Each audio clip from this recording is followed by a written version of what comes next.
Combattants de l'indépendance, aujourd'hui victorieux, je vous salue au nom du gouvernement congolais. En découle soit partagé de façon équitable. C'est tout le sens de notre plaidoyer pour la mobilisation des annonces déjà faites.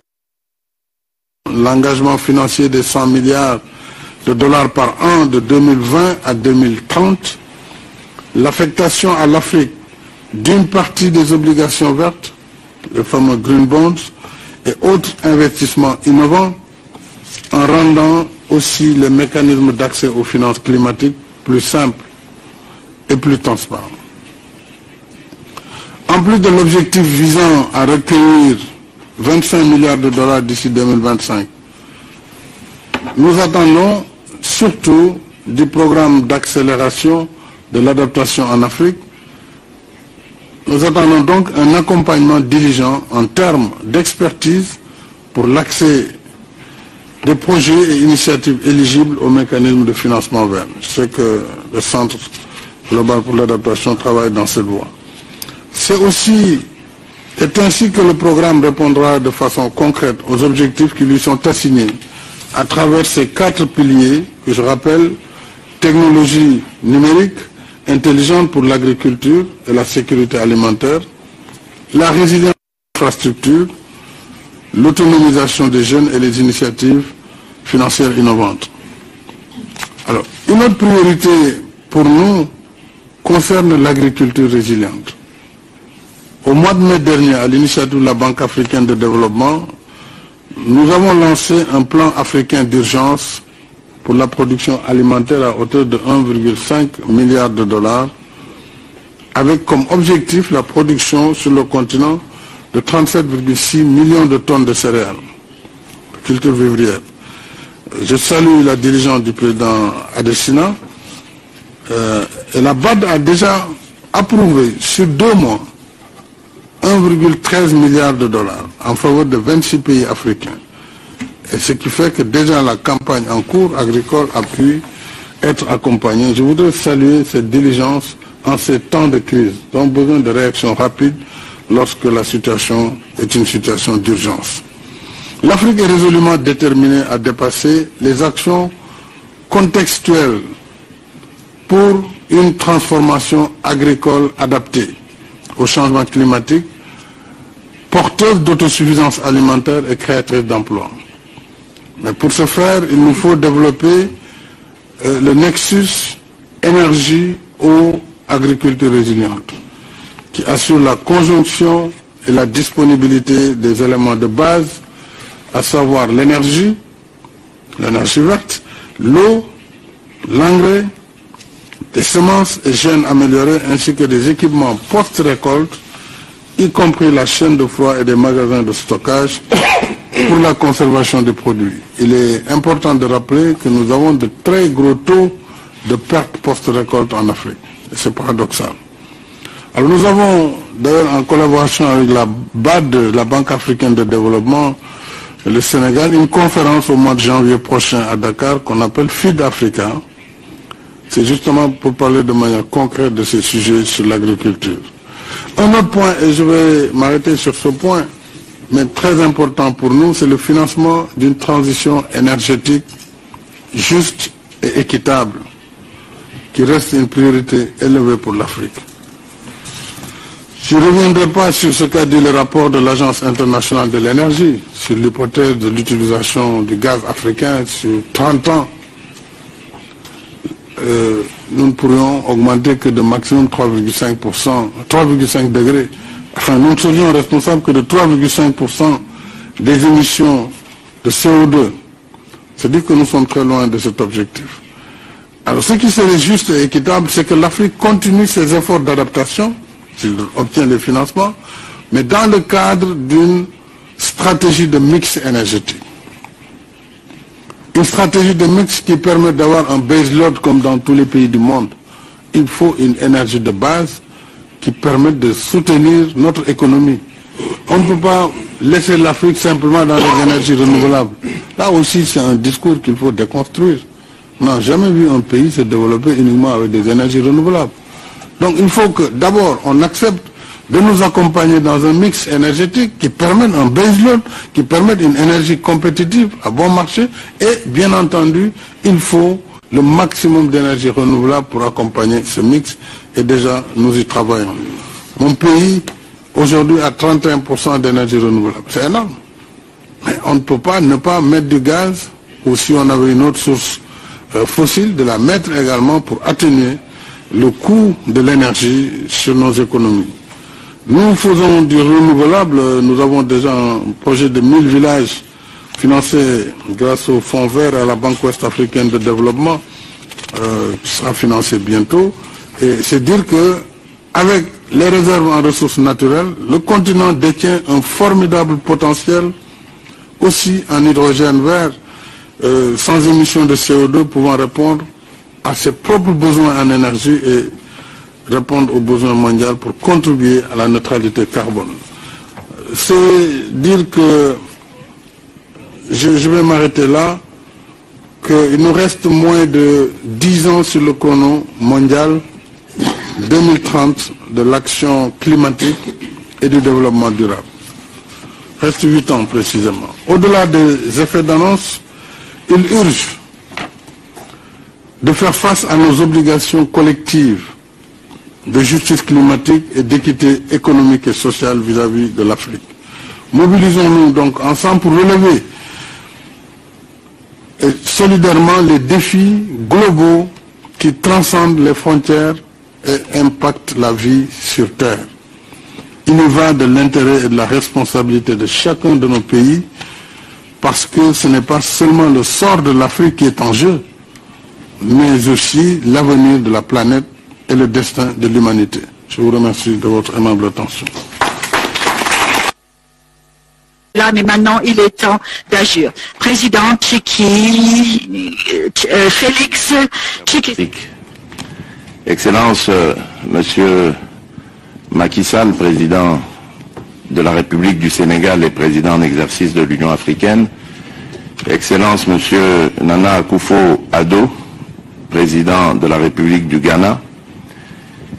Madame la vice-secrétaire générale des Nations Unies, Monsieur le Président de la Commission de l'Union africaine, Madame la directrice générale de l'Organisation mondiale du commerce, Madame la directrice générale du Fonds monétaire international, Monsieur le Président de la Banque africaine de développement,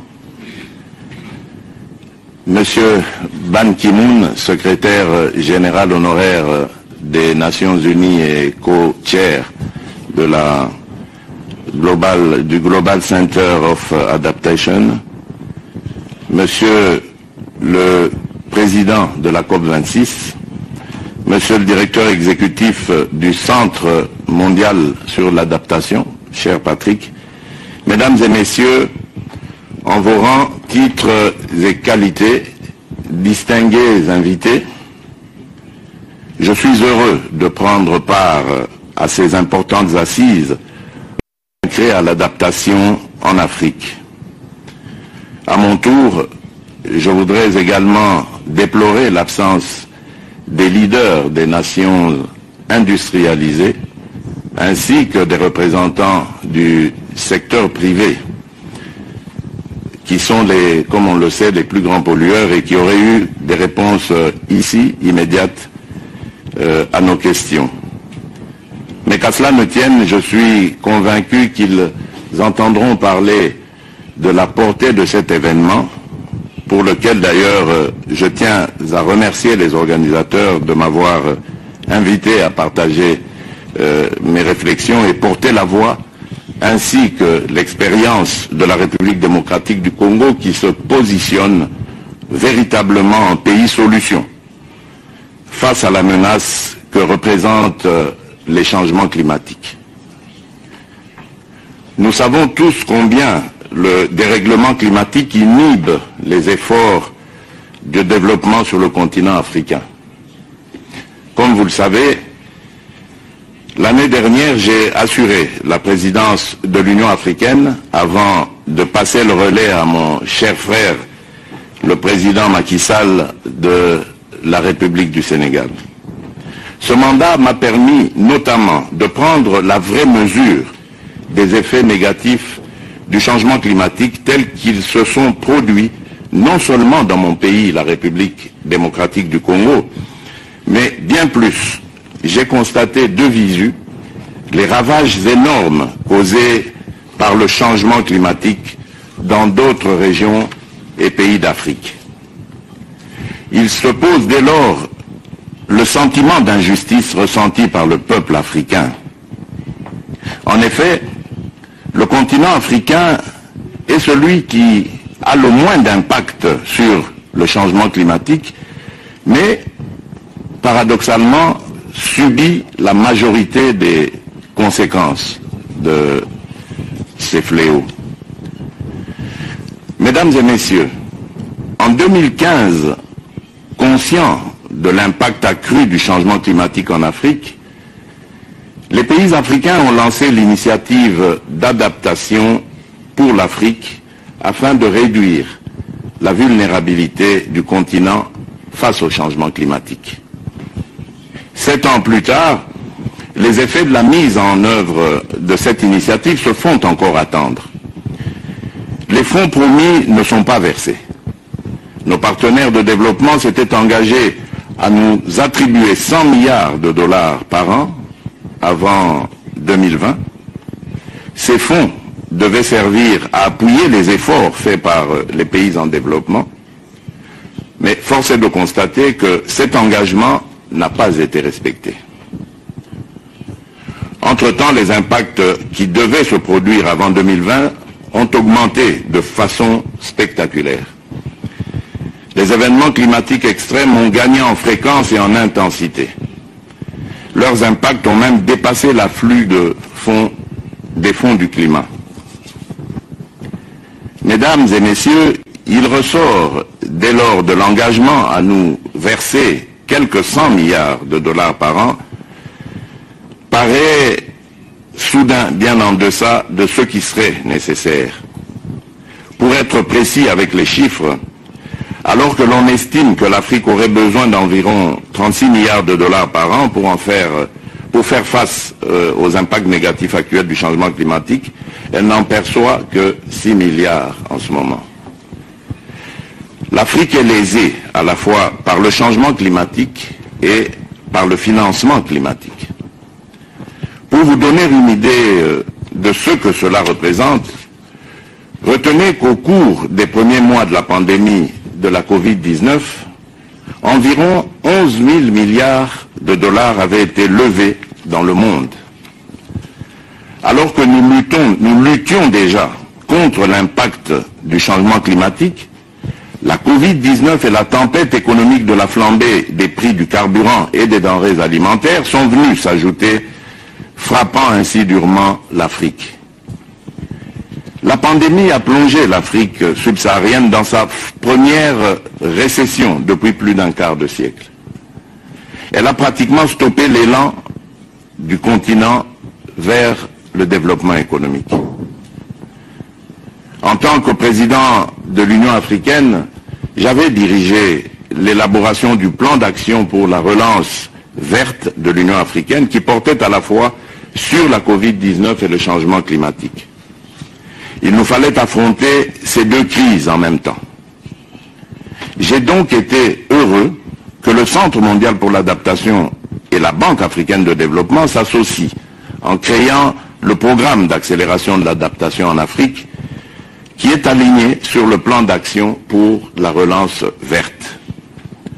Le programme est unique en ce sens que son objectif est de mobiliser environ 25 milliards de dollars d'ici 2025 auprès de toutes les sources. Ces fonds doivent servir à intensifier et à accélérer l'action d'adaptation climatique sur le continent africain. La Banque africaine de développement s'est engagée à en fournir la moitié. Lorsque nous nous sommes rencontrés à Glasgow durant la COP26, la décision a été prise que les nations développées doubleraient leur contribution financière pour l'adaptation au climat d'ici 2025. Nous avons besoin d'être sûrs que ce financement est disponible et qu'il contribue à financer ce qui fonctionne déjà en Afrique. Le programme africain d'accélération pour l'adaptation fonctionne très bien sur le continent et nous félicitons la Banque africaine de développement ainsi que le Centre global pour l'adaptation pour la mise en place de ce nouveau programme qui présente un potentiel prometteur pour l'Afrique. J'invite les donateurs à désormais fournir le financement nécessaire pour assurer le succès de cette initiative. Le moment pour le faire, c'est maintenant. Je suis très satisfait de voir que la Banque africaine de développement est en première ligne pour garantir que les pays africains à faible revenu aient les ressources nécessaires pour s'adapter au changement climatique. Le dernier rapport du panel intergouvernemental sur le changement climatique démontre très clairement que l'Afrique est le continent le plus vulnérable au changement climatique. Par conséquent, la Climate Action Window du Fonds africain de développement est une excellente chose pour l'Afrique. J'appelle l'ensemble des donateurs du Fonds africain de développement à faire des contributions substantielles pour une recapitalisation réussie du fonds et un financement intégral de sa Climate Action Window. L'adaptation est essentielle pour créer un avenir plus prospère. C'est pourquoi le programme d'accélération de l'adaptation en Afrique est le plan de l'Afrique que nous devrions tous soutenir. Mesdames et messieurs, en République démocratique du Congo, nous avons fourni des efforts importants pour préserver nos forêts. Elles représentent non seulement un moyen de subsistance pour les populations, mais elles contribuent grandement à absorber nos faibles émissions, ainsi que les émissions mondiales, ça il faut le dire. Nos forêts jouent donc un rôle fondamental pour renforcer notre résilience face au changement climatique. Nantie de ses ressources naturelles, en particulier sa riche biodiversité, la République démocratique du Congo ambitionne d'être un leader mondial dans l'utilisation de solutions fondées sur la nature pour renforcer sa résilience. Il nous manque toutefois les ressources financières qui pourraient nous aider à contribuer à une solution bénéfique pour tous au changement climatique, mettant à la fois en place des instruments d'action et d'adaptation. J'invite donc nos partenaires de développement de soutenir le programme d'accélération de l'adaptation en Afrique afin de nous aider à atteindre les objectifs que nous nous sommes assignés. À travers ce programme, l'Afrique peut contribuer de manière significative à la réalisation de l'objectif mondial de l'adaptation. Or, ce programme nous contraint à mobiliser des ressources financières substantielles. Le lancement du programme d'accélération de l'adaptation en Afrique mobilise 250 millions de dollars américains pour financer la facilité de financement en amont qu'il héberge afin de soutenir son travail. Ces activités contribueront à intensifier et à accélérer l'adaptation au changement climatique en Afrique. La facilité de financement en amont du programme d'accélération de l'adaptation en Afrique s'aligne sur la 16e reconstitution en cours du Fonds africain de développement et sa fenêtre climatique afin de fournir des investissements en aval. Ces investissements renforceront la résilience en Afrique et contribueront à la réalisation de l'objectif de développement durable sur le continent. Je félicite donc le Centre mondial pour l'adaptation d'avoir également veillé à ce que la facilité de financement en amont du programme d'accélération de l'adaptation en Afrique soutienne aussi la bonne mise en œuvre régionale du nouveau fonds fiduciaire pour la résilience et la durabilité du Fonds monétaire international. Il contribue à tirer plutôt parti de l'innovation et des partenariats multipartites. L'Afrique a besoin de toutes les ressources qu'elle peut obtenir pour lutter contre le changement climatique.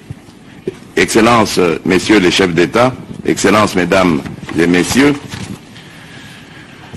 mon pays se réjouit d'accueillir le mois prochain les discussions en prélude de la COP27. J'attends avec impatience un engagement renouvelé de nos partenaires et la concrétisation des engagements passés préalablement avant la COP27 qui se tiendra en Égypte, en terre africaine. Je vous remercie.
Excellences, Monsieur le Premier ministre, chef du gouvernement de la République démocratique du Congo, représentant spécial du président de la République, avec l'expression de notre très haute considération, honorables députés nationaux, Excellences, Mesdames et Messieurs les membres du gouvernement, Excellences, Monsieur l'ambassadeur du Royaume des Pays-Bas accrédité en République démocratique du Congo, honorables députés provinciaux, Madame la gouverneure de la province de la Chopo, Son Éminence, Monsieur le Président de la SENCO, Mesdames et Messieurs les participants et membres des différentes délégations étrangères aux présentes assises, distingués invités, tout protocole observé, Mesdames et Messieurs. C'est pour nous un honneur de se retrouver sur ce site hautement scientifique de Yangambi à l'occasion de la conférence internationale dans le cadre des travaux préparatoires de la 27e conférence des parties à la Convention cadre des Nations Unies sur le changement climatique, COP 27, sous le thème « Contribution des forêts du bassin du Congo et des autres bassins tropicaux de la planète à la lutte contre le changement climatique. État des lieux et perspectives en prévision de la tenue en Égypte de la 27e conférence des parties à la Convention cadre des Nations Unies sur le changement climatique, COP 27. Excellences, Monsieur le Premier ministre, chef du gouvernement, présidé se déroulera suivant le programme ci-après. 1. Mot de bienvenue du gouverneur de la province de la Chopo, Madame Madeleine Nikomba. 2. Mot de son Excellence, le ministre de la Recherche scientifique et Innovation Technologie, Monsieur José Panda. 3. Mot du vice-premier ministre, ministre de l'Environnement et Développement durable, son Excellence Madame Eve Bazaïba. Et 4. Allocution d'ouverture solennelle des travaux par son Excellence Monsieur le Premier ministre chef du gouvernement, Jean-Michel Sama-Lukonde. Nous vous annonçons qu'après l'ouverture des travaux par son Excellence Monsieur le Premier ministre et avant de passer à l'étape des travaux proprement dit, nous assisterons à l'étape des photos de famille. Cela dit, avec votre autorisation, Monsieur le Premier ministre, permettez-moi d'appeler Madame le gouverneur à prendre la parole pour son mot de bienvenue.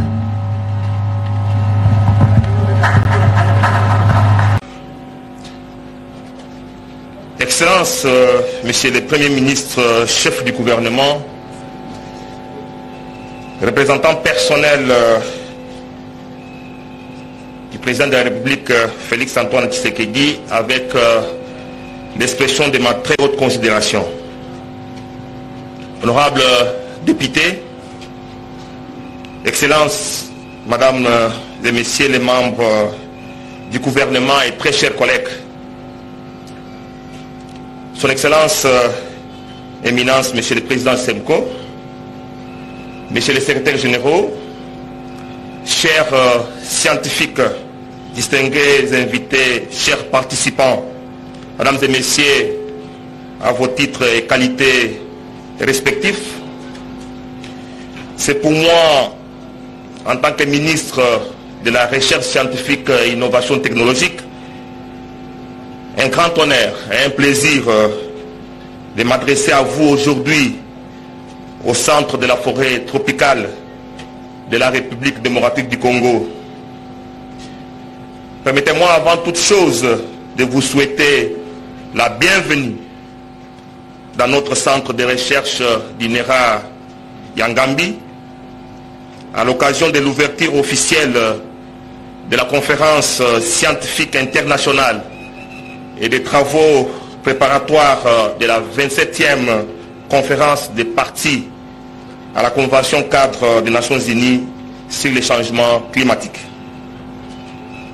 Je voudrais saisir l'occasion pour rendre un vibrant hommage à son Excellence M. Félix Antoine Tshisekedi Tshilombo, président de la République, chef de l'État, pour sa détermination d'agir en synergie avec les autres chefs d'État qui font du changement climatique une priorité de leur action gouvernementale planétaire et qui se sont engagés à la COP 26 à limiter l'augmentation de la température moyenne à moins de 1,5 degrés Celsius.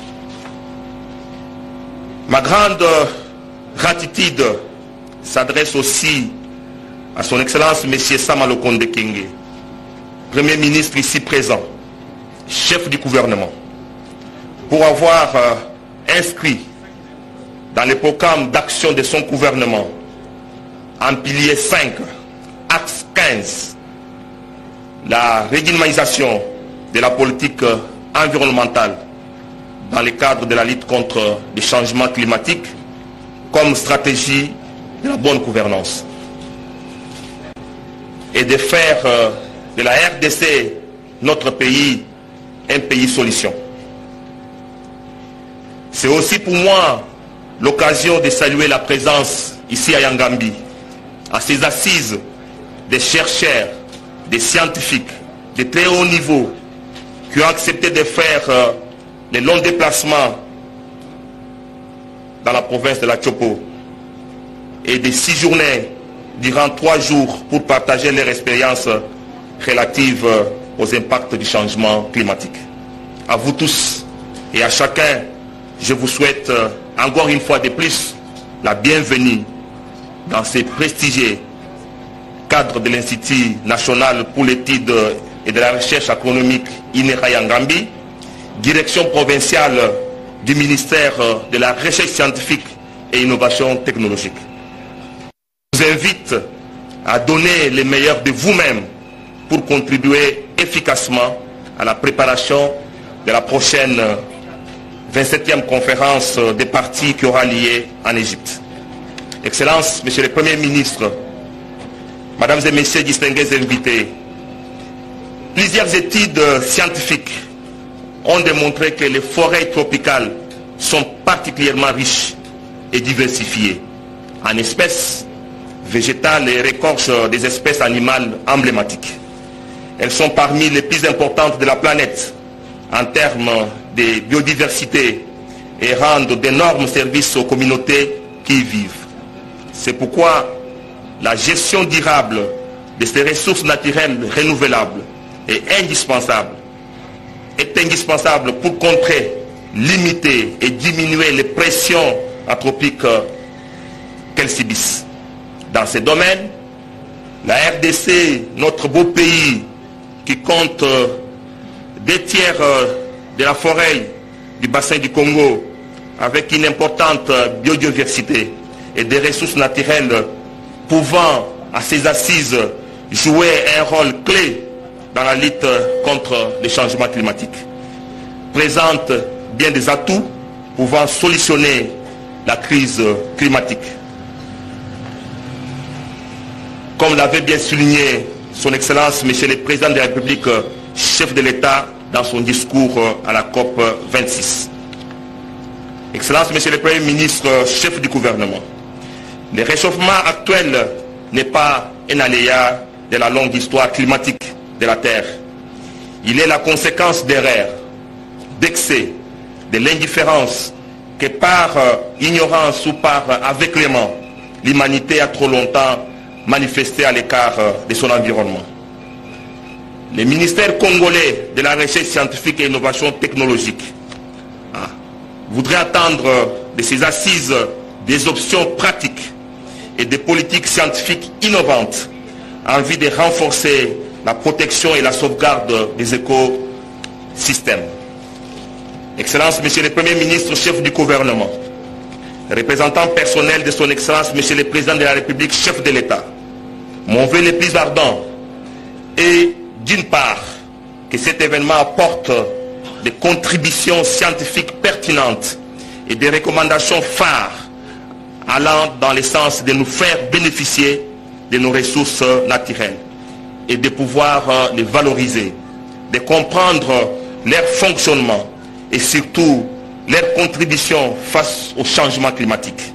Et d'autre part, que le plan stratégique de lutte qui sortira des recommandations de ces assises puisse se joindre aux travaux d'évaluation du groupe d'experts intergouvernemental sur l'évolution du climat, qui s'emploie également à identifier les possibilités de limiter l'ampleur du réchauffement, la gravité de ses impacts et les opportunités de s'adresser aux changements que nous attendons tous. Ainsi, je vous souhaite la bienvenue dans ces cadres et vous souhaitant également bons travaux pour que la RDC soit toujours un pays solution. J'ai dit, je vous remercie. Merci. Avec votre attention, j'invite ensuite son Excellence, Madame le Vice-Premier ministre, ministre de l'Environnement et du Développement durable, à prononcer son allocution. Excellence, Excellence, Monsieur le Premier ministre du gouvernement, représentant personnel du chef de l'État, excusez-moi, avec le soleil, j'ai perdu ma voix.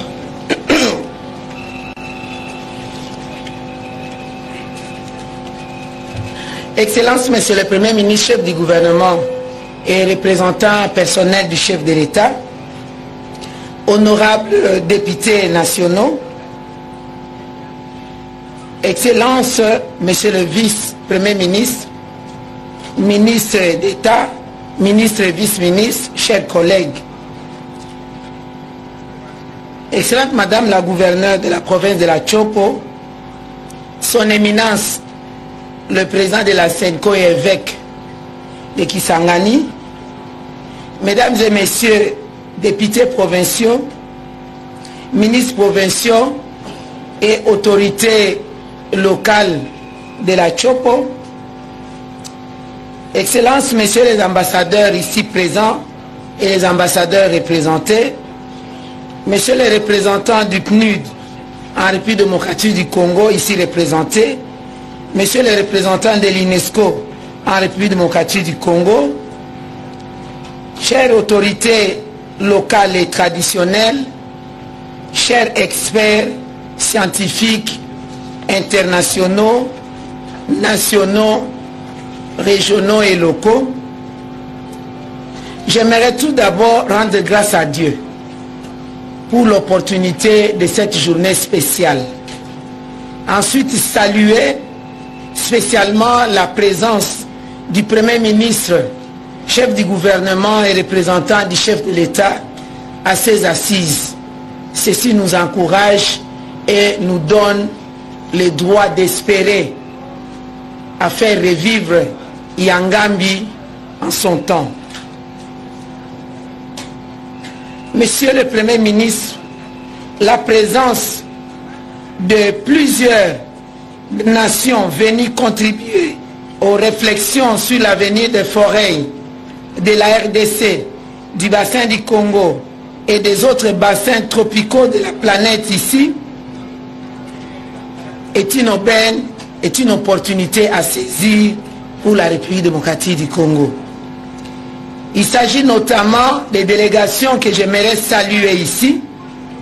Délégation du Gabon, du Brésil, de la République du Congo, des Pays-Bas, des États-Unis, du Singapour, de Sao Tomé-Principe, du Zimbabwe, du Burundi, de la Zambie, de la Grande-Bretagne, de la Belgique, de la République centrafricaine, du Tchad, de l'Égypte, de la Tanzanie, du Kenya, du Japon et Colombie qui nous suivent en ligne, du Bénin, du Canada, du Cap-Vert, la France, la Suisse, le Mali, l'Ouganda, l'Haïti et le Madagascar. Soyez tous les bienvenus au nom du gouvernement de la République. Au nombre des personnalités présentes, permettez-moi de citer à titre particulier et souligner la présence de son Excellence l'ambassadeur des Pays-Bas, M. Jolke Opewal, M. Isaías Barreto Olympio da Rosa et Diawara Badiandungu, représentant de l'UNESCO, et M. Rodrigue Abourou, membre de l'Assemblée du Gabon.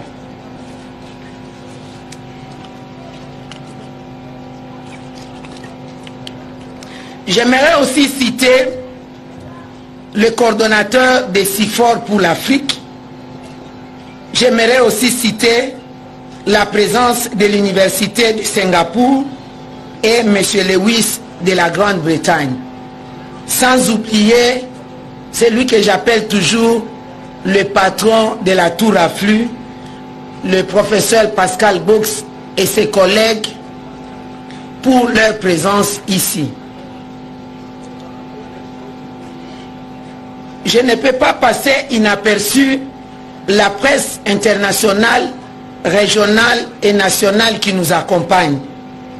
Je vais citer quelques-uns: Africa 24, AGM Al Jazeera, BBC, B1, Business, CCTV, CBC, Canal King, RTNC, le journal Le Temps, Okapi, Reuters, Top Congo, TF1, TV5, Monde et Univers TV.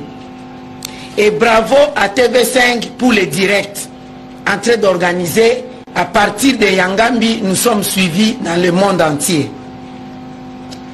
Excellence, Monsieur le Premier ministre, distingués invités, dans le cadre des efforts de lutte contre le changement climatique, les réserves de biosphère ont été promues à l'échelle internationale comme des observatoires proposant des solutions conciliantes et la conservation de la biodiversité, l'utilisation durable des ressources forestières et la recherche sur la lutte contre ces phénomènes qui menacent l'humanité.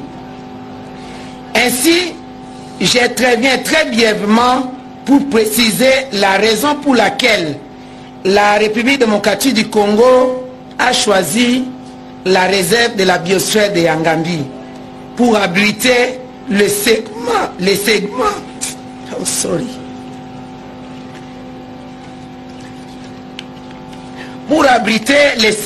des scientifiques des travaux préparatoires de la COP27. Deux raisons peuvent être avancées. Il s'agit de l'historique et d'ordre prospectif. Sur le plan historique, la concession de Yangambi fut instituée par un arrêté royal belge du 22 décembre 1929.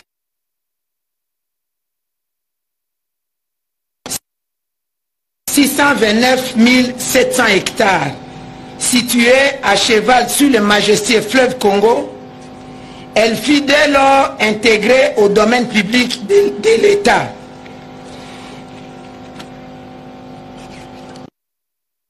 Sa gestion confiée à l'Institut national pour l'étude agronomique du Congo belge à l'époque, aujourd'hui INERA, sous les tutelles du ministère de la Recherche scientifique. Celle-ci est une des plus importantes institutions de recherche agronomique sur le plan international, employant jusqu'à plus de 350 chercheurs venant du monde entier pour y étudier l'agriculture et le climat tropical. Après plusieurs travaux de recherche axés sur la géologie, l'agrologie, la climatologie, la botanique et la foresterie, la concession de Yangambi fut officiellement instituée comme réserve forestière naturelle par l'ordonnance du 23 novembre 1939 du gouverneur général du Congo. À cette occasion, sa superficie fut réduite à 230 000 hectares. 10 ans après l'indépendance, à travers une ordonnance présidentielle de 1977, la gestion de toutes les réserves de forêts et autres domaines de chasse fut confiée à l'actuel ministère de l'Environnement et Développement durable. D'où notre implication dans ces travaux.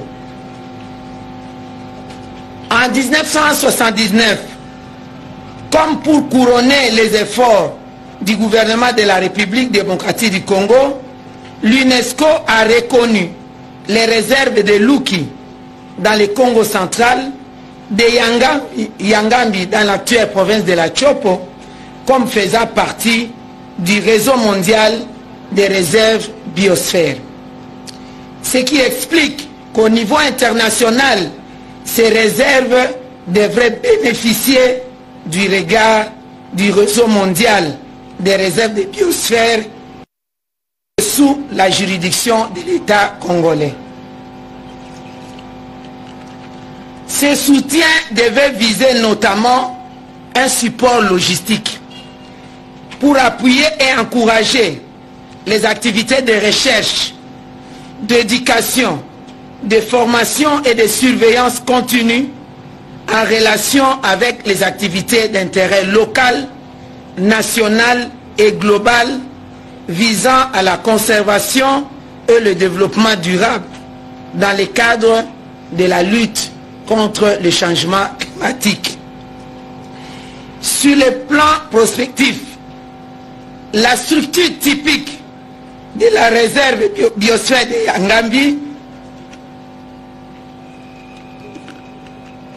et les études qui découlent à travers l'INERA et ses partenaires, dont l'université de Gand en Belgique, grâce à un financement du Royaume de Belgique à travers l'Union européenne, avec la tour à flux de Yangambi, qui offre la possibilité supplémentaire pour la recherche scientifique dans la lutte contre les changements climatiques, devait être soutenue.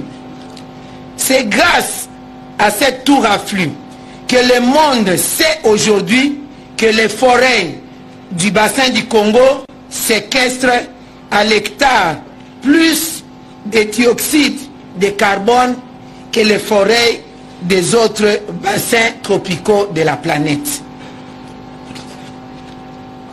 Avec un potentiel forestier particulièrement approprié pour surveiller la croissance, la régénération et la mortalité des arbres, phénomène fortement lié à la dynamique du flux de carbone des écosystèmes forestiers et au cycle mondial de carbone, Yangambi constitue une contribution significative à la cause climatique globale et surtout au positionnement de la RDC au sein du bassin du Congo comme pays solution à la crise climatique.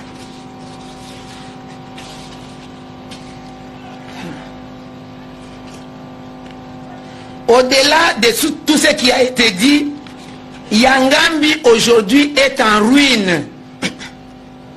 Comme vous l'avez certainement constaté, À l'image de toutes les zones forestières de la RDC, la cité est sans infrastructure sociale pour la population et surtout sans alternative pour la survie. Certes, j'aurais pu demander à mon gouvernement de réhabiliter d'abord toutes les infrastructures avant cette conférence, mais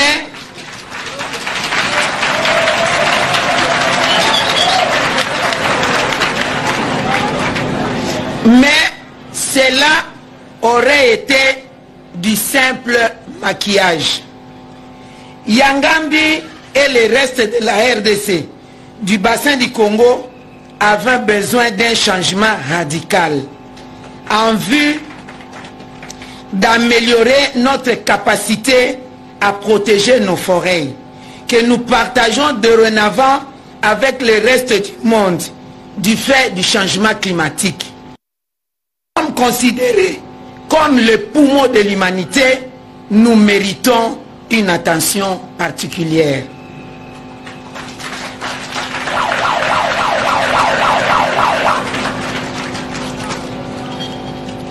J'ai donc particulièrement voulu que nous venions ici à Yangambi pour nous rendre compte de ce que coûtera la protection des ressources forestières du bassin du Congo, car à Yangambi et dans le reste de la RDC, il y a possibilité d'atteindre l'objectif d'atténuation de la température mondiale à 1,5 degré Celsius et aussi l'adaptation au changement climatique.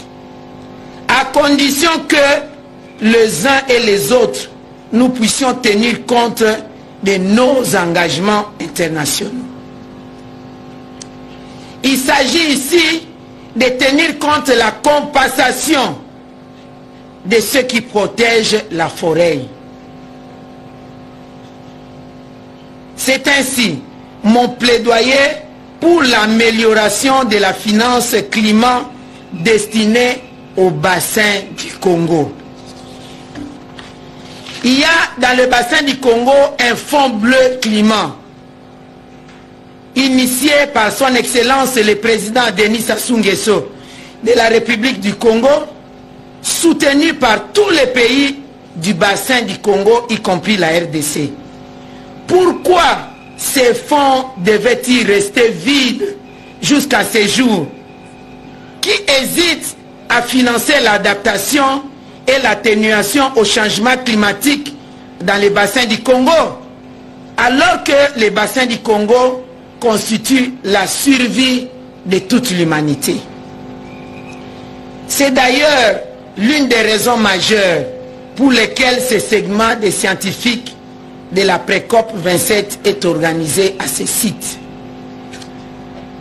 Le gouvernement de la République démocratique du Congo attend des scientifiques ici réunis des données et des informations précises qui nous permettront de connaître avec exactitude la valeur des écosystèmes de notre pays et du bassin du Congo, et surtout les moyens efficaces d'améliorer leur protection pour nous permettre de mieux contribuer à la lutte contre les changements climatiques. En incluant ainsi les scientifiques du monde entier dans les réflexions sur l'avenir des bassins tropicaux de la planète, la RDC lance un message clair au monde que le pays entre dans une nouvelle ère, celle de protection et de conservation de ses ressources forestières pour les besoins de lutte contre les changements climatiques dans une approche de partenariat gagnant-gagnant, gagnant-gagnant, avec tous ceux qui sont soucieux de sauver notre planète. Je demande qu'il ait, et j'ai pris, je sollicite, qu'il y ait des jumelages entre les universités et les centres de recherche du monde et ceux de Yangambi et du reste de la RDC, à l'exemple du projet Kobof de la Tour à Flux avec le professeur Paxal Box et l'université de Gand, les CIFOR, le musée de Tervuren ainsi que les autres partenaires. Je demande aussi instamment au GIEC de soutenir les projets d'installation du GIEC dans le bassin du Congo. Et je propose que le siège du GIEC du bassin du Congo soit établi à Yangambi.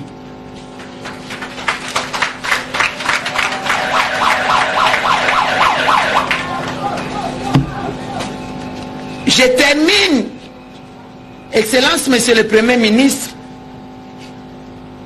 à féliciter sincèrement tous ceux qui de près ou de loin nous ont appuyés pour faire venir tous ces scientifiques à travers le monde, malgré les difficultés de transport.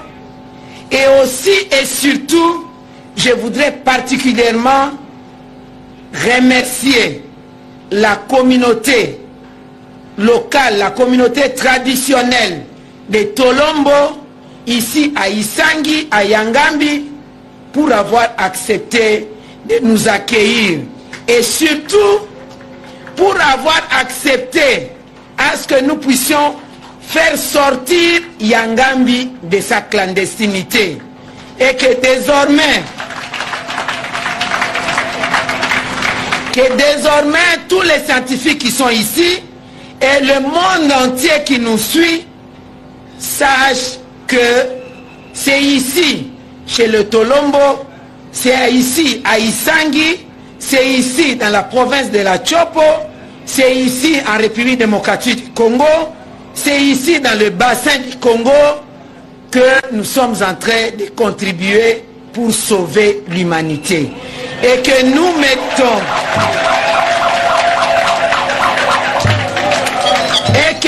méritons une attention particulière. Parce qu'un gardien a le droit de loger décemment. Un gardien de forêt a le droit de nourrir ses enfants. Un gardien de forêt a le droit d'avoir accès aux soins de santé. Un gardien de forêt a le droit d'avoir des routes. Un gardien de forêt a le droit aussi de vivre le minimum du bien-être social. On ne peut pas nous demander, nous qui vivons dans la forêt et de la forêt, de ne pas vivre et de protéger la forêt sans qu'il y ait une alternative.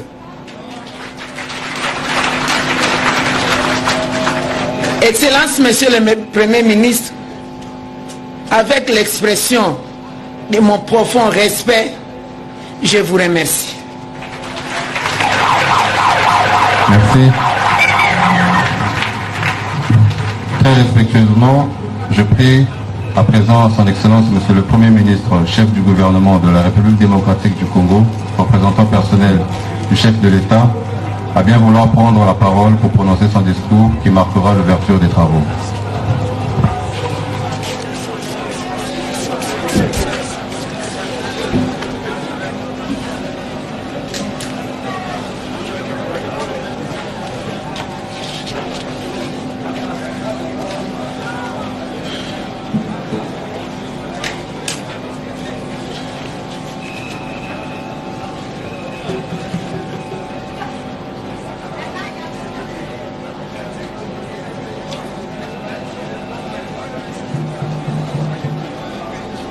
Honorables députés,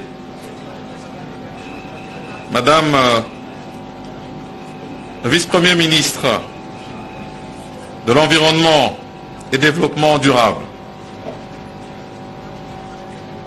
Mesdames et Messieurs les vice-premiers ministres, ministres et vice-ministres, Madame la gouverneure de province d'Achopo, Son Éminence Président de la SYNCO. Honorables députés provinciaux et membres du gouvernement provincial. Chers scientifiques, distingués invités en vos titres et qualités, mesdames et messieurs, c'est un honneur pour notre pays, la République démocratique du Congo, d'accueillir le Forum international des scientifiques sur les forêts du bassin du Congo et d'autres bassins tropicaux de la planète face au changement climatique sous le haut patronage de son Excellence Monsieur le Président de la République, chef de l'État Félix Antoine Tshisekedi Tshilombo. En ce jour, Yangambi, une localité du territoire d'Issangi, dans la province de la Chopo, a l'opportunité d'accueillir les travaux préparatoires de la 27e conférence des parties à la Convention cadre des Nations Unies sur le changement climatique, COP27, du 5 au 7 septembre 2022. En effet, la République démocratique du Congo a ratifié à la Convention cadre des Nations Unies sur le changement climatique et l'accord de Paris en 2017. À cet effet, la République démocratique du Congo s'est résolument engagée à prendre des mesures urgentes pour atténuer ces émissions de gaz à effet de serre et s'adapter aux effets des changements climatiques, conformément à l'article 41 de l'accord de Paris.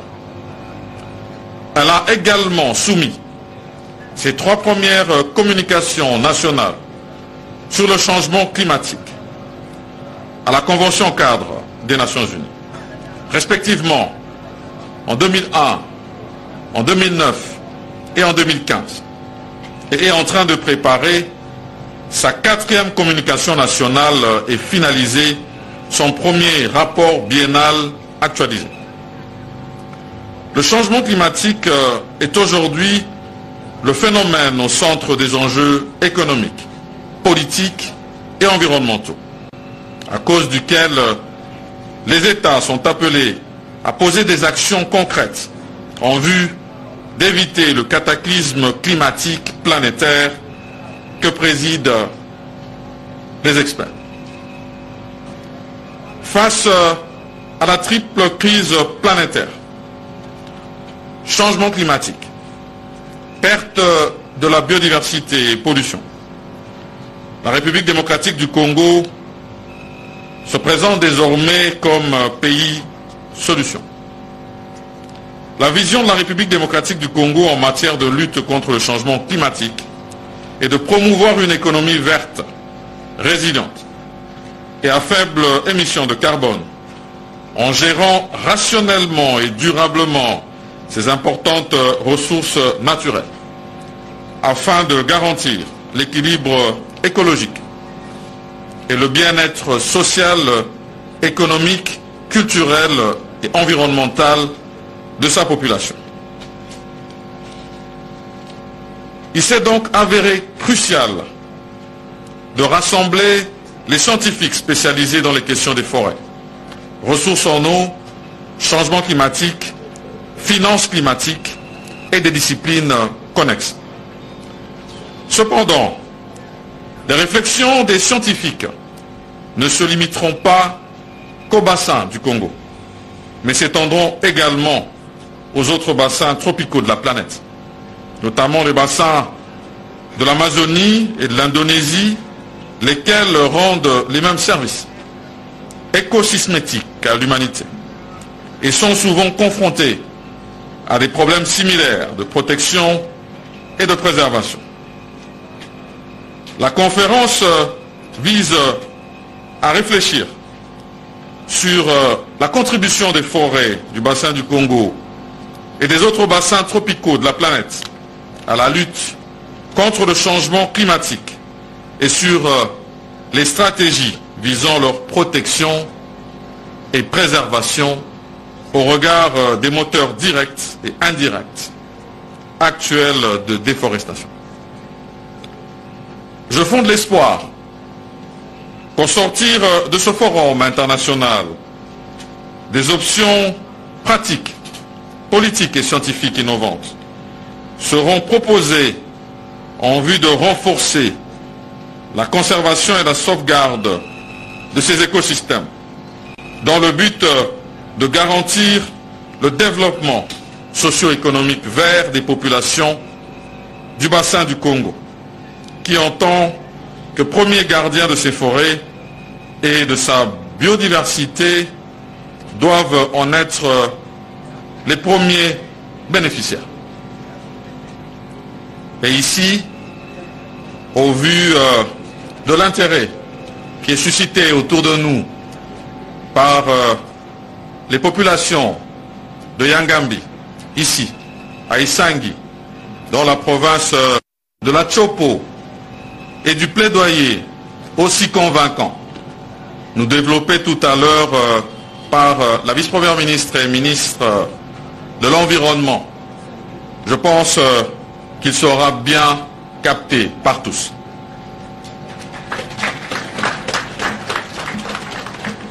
Et sur ce, tout en souhaitant plein succès à ces assises, je déclare ouvert le Forum international des scientifiques sur les forêts du bassin du Congo et d'autres bassins tropicaux de la planète face au changement climatique. Que Dieu nous bénisse tous et je vous remercie. Merci, Excellence, Monsieur le Premier ministre.